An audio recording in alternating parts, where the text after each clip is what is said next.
Assalamualaikum warahmatullahi wabarakatuh. Selamat berjumpa kembali di podcast Bapak ke Semarang. Disiarkan langsung dari Jalan Pahlawan nomor 1 Simpang 5 Semarang. Alhamdulillah kita kedatangan tamu Pak Toto. Pak Toto ya. Tapi siapa beliau nanti kita dengarkan nama lengkap dan siapa beliau. Tetapi pada intinya adalah beliau adalah saksi hidup. Saksi hidup kegiatan-kegiatan atau berjalannya Bapak ke Semarang yang dulu berpusat di Salaman Magelang, kemudian berpindah ke sini. Selamat siang Pak. Selamat siang Pak Asep. Assalamualaikum. Waalaikumsalam. Biar jelas saya bukan dulu ininya sebentar. Sama-sama di Iya ya. Pak Toto, Bapak di Bapak ke Salaman atau juga Magelang berapa lama Pak? 14 tahunan Pak Asep. 13-14 tahun. Dari tahun berapa Pak? Dari mulai tahun 98 sampai 2010. 2010. Iya. Waduh, 12 tahun. 12 tahun. Jadi ya. Bapak istilahnya pensiunnya ya, atau alumni Bapak ke Semarang ya, di tahun 2010 selesainya Pak ya. Bagaimana Pak perkembangan atau pandangan Bapak tentang perkembangan Bapak baik di Salaman maupun di Semarang ini? Baik, terima kasih Pak Asep atas kesempatan yang sangat berharga bagi saya. Ini memang hari ini saya dapat undangan dari pemerintah daerah provinsi, gubernur. Nanti jam 1 siang ada pelantikan forum pembauran kebangsaan. Makanya kebangsaan. Sebelum saya menjawab hal-hal yang terkait dengan balai pelatihan, mungkin Pak Asep juga kaget, kok Pak Oto ganteng. Ini biar rileks. Ya, tadi bingung bajunya kok berubah ya. Kenapa Pak sekarang Bapak pakai baju ini Pak? Saya pakai baju ini karena saya mewakili etnis Sunda. Oh, itu Sunda. Asli dari mana asli? Asli dari Cikesal. Cikesal? Nah, kalau daerah mana tempatnya Cikesal? Cikesal teh masih masuk wilayah Jawa Tengah. Masuk wilayah Jawa Tengah tapi berbatasan dengan Jawa Barat. Gitu. Nah, setahun yang lalu ada temen yang menawarkan, Pak Oto, ini dari daerah Jawa apa Sunda? Ya daerahnya Jawa tapi bahasanya Sunda.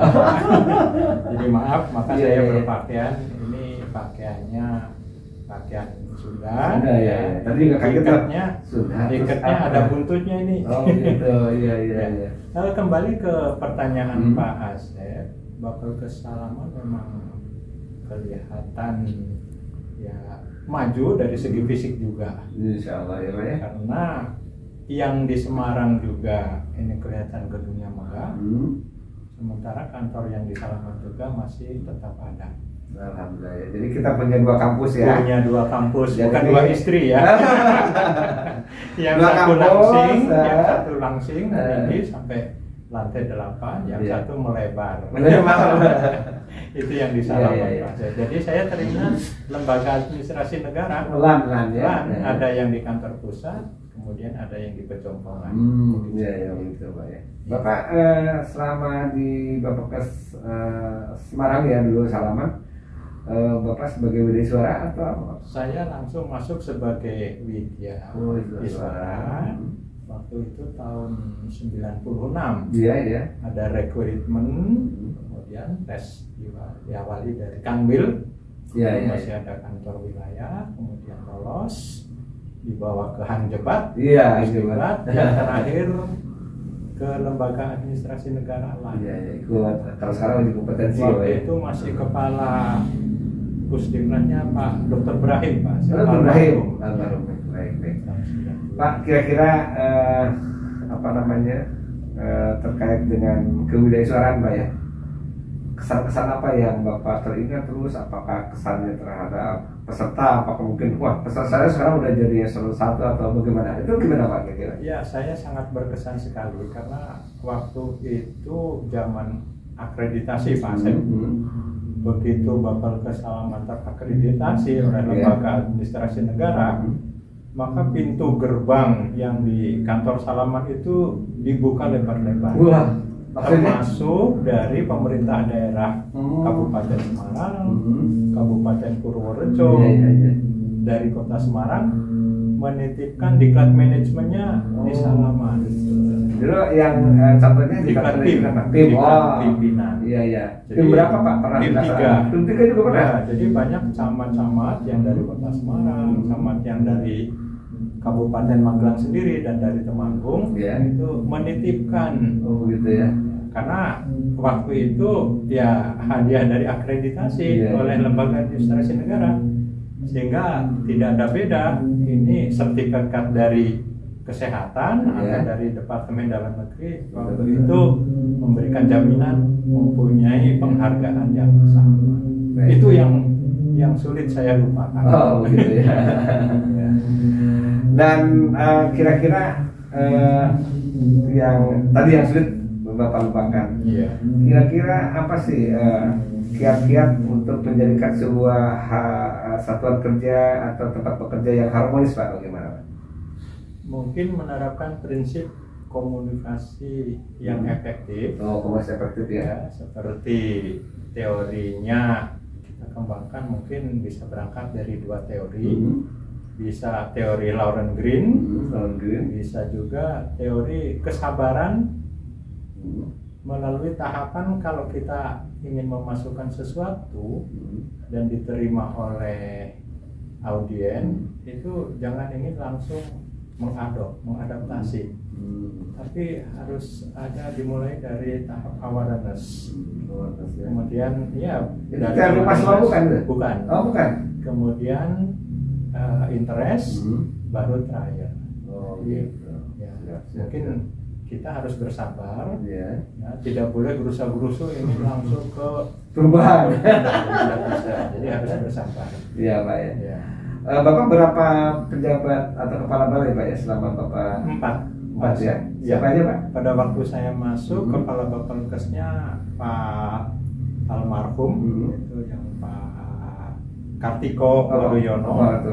Iya. Kemudian di belakang Pak Kartiko Waluyono itu Pak Toto Castro. Kemarin alhamdulillah ya, istrinya datang ke sini. Iya. Di belakang Pak Toto Castro, Pak yang pindah ke Palu. Pak Subur. Pak Subur Jati Prayogi.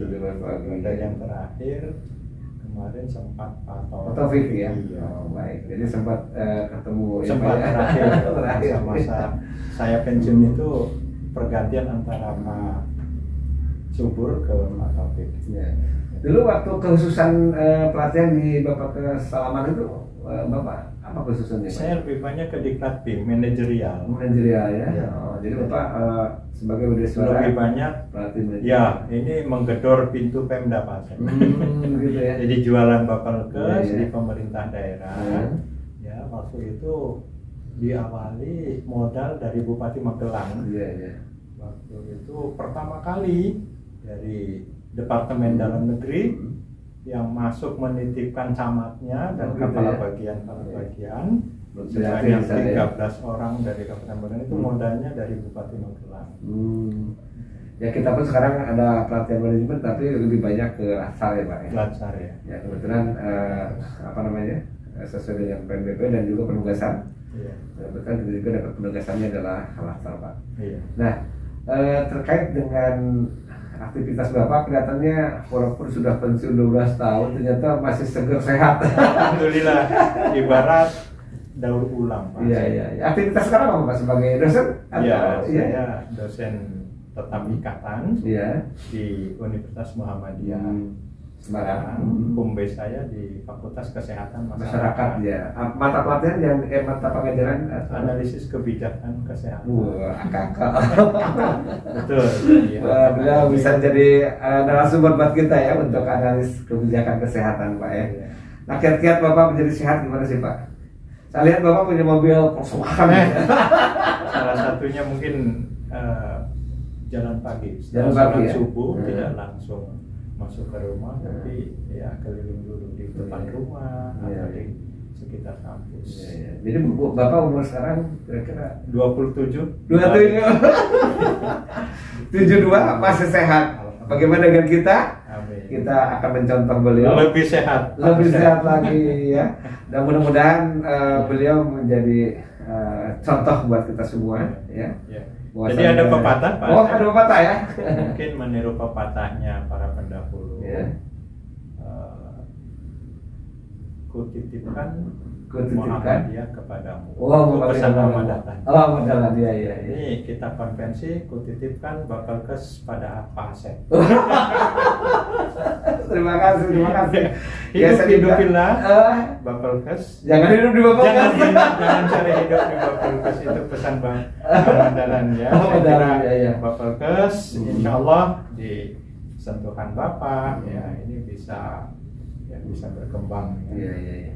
Saya juga belajar dari kepemimpinan terdahulu ya, insya Allah seluruh pemimpin pada prinsipnya baik dan akan mencari kebaikan dan akan selalu berusaha bahwasannya Balai Pelatihan Kesehatan Semarang ini akan terus jaya, Pak. Saya satu kata yang sejak lama belum ketemu mengartikan pendidikan dan latihan. Oh gitu. Begitu Pak Asep datang waktu itu wawancara dengan Pak Dekan FKM. Pak Sayono biarkan pendidikannya itu milik FKM Unimus, tapi pelatihannya milik Bapelkes. Oh, jadi ternyata ini kenapa kok disebutnya balai pelatihan? Iya. Baru paham kali itu ya. Jadi bukan balik lah. Berkolaborasi. Insya Allah.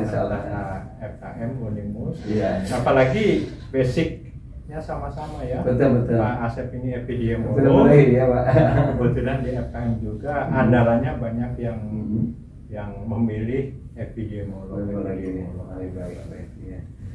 Bapak sekalian yang saya hormati, pemirsa podcast Bapelkes Semarang, demikian kita bincang-bincang dengan Pak Toto ya. Beliau adalah pensiunan dari Bapelkes Semarang, tetapi dia tidak pensiun di tempat lain karena walaupun umur 27 tahun terbalik 72 ya, sekarang masih aktif bekerja sebagai apa? Dosen.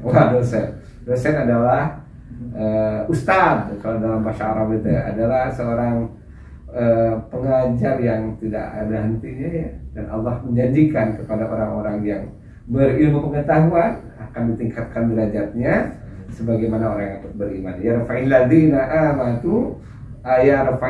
amanu utul ilma darajat.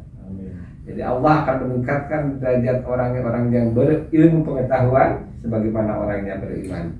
Sampai jumpa kembali di podcast selanjutnya yang disiarkan langsung dari Jalan Pahlawan nomor 1 Simpang 5 Semarang. Wassalamualaikum warahmatullahi wabarakatuh. Waalaikumsalam warahmatullahi wabarakatuh.